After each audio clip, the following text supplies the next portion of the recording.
All right, guys, it's summer, it's hot.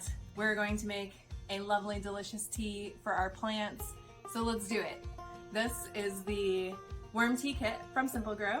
It comes with the aerator and the pump and the bucket and the worm castings that you need to make your tea. So to make it, first you will get your bucket, and I put the water in my bucket first because I'm using my well water and it's a little harder to access out here on the porch. So you can choose what you prefer to do.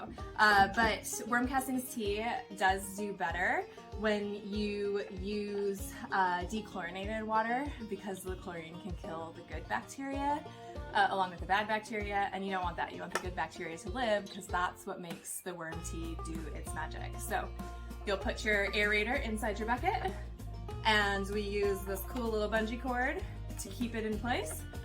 There we go. And then we will add a 1/4 cup of molasses. So this is just like that regular molasses that you get from the baking section in the grocery store. If you make any bread or pretzels or anything like that, you probably already have some molasses. And you need the molasses because the good bacteria need something to snack on inside this worm tea. So make sure we get it all in there. Let's see. And then we put in our worm castings.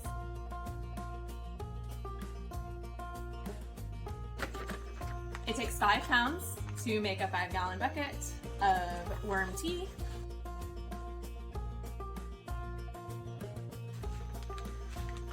And you can mix it all up with your aerator or go get something to mix it up.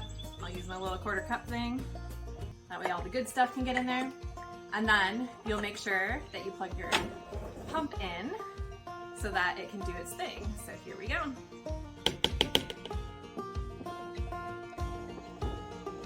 Voila, worm tea. Let it sit for 24 hours and then you will be able to use it on your plants. Have fun, friends.